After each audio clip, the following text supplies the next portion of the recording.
So, Guru, let's talk a little bit about how cybersecurity roles are changing as organizations are becoming more federated and less centralized. Absolutely. I mean, in the past, you actually built security in the center, and one had a job of distributing security controls from center to the edge and all across the ecosystem. I think as IT got become even more federated, the cybersecurity and the controls, everything has to be operated in a much more federated way, and it is extremely important to have that. Mindset of influencing your business stakeholder in a right way in order to operate the cybersecurity controls in a federated world. Well, I really like that notion of the cybersecurity influencer, not to be confused with the TikTok influencer or the Instagram influencer or the YouTube influencer. What are some recommendations you would make to cybersecurity professionals, as to how to navigate this leap to becoming an influencer? It is important to sit alongside with your business stakeholders to help them adopt cybersecurity in all of their practices. It is extremely important to basically take your organizational cybersecurity policies and sit with your business sponsors. It is the partnership through which one can achieve. How do you drive cybersecurity as a priority in the process of business building their priorities in building the products and the data that are revenue and the organization customer oriented, but by adding the cyber angle to it, it elevates the product even further in making it even more secure for the customers and for ourselves. So are there new roles that emerge as this shift happens? Of course, I'm sure many organizations are adopting business information security officer.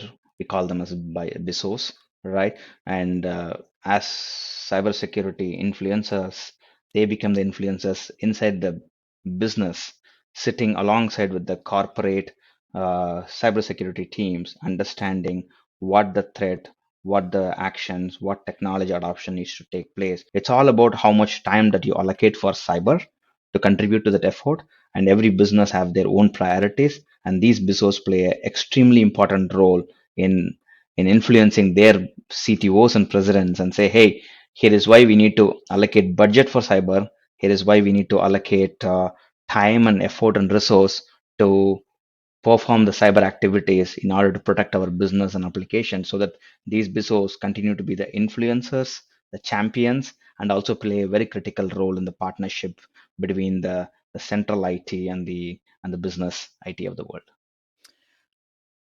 And what characteristics or skills or experience do you look for when you look for people who could become Bezos or who are Bezos?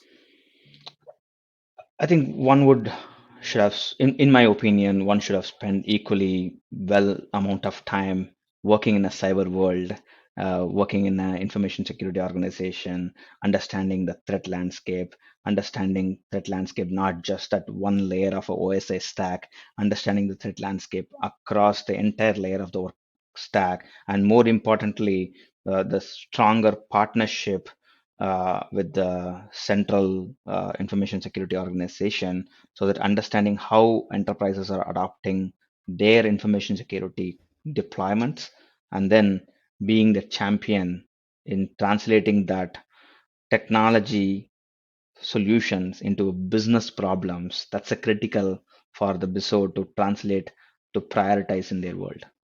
They're on the perfect bridge. They have to also give value and the weightage to the cyber work. They also have to understand the business priorities, and then they have to figure out a way where to influence and how to prioritize and how to elevate the cybersecurity priority in their business organization, and how to get the funding and support and resources to do the work. The role of the central IT is becoming much more influencer, and when we influence the BISOs influence the business, and then the work happens in a much more partnership way. Brilliant.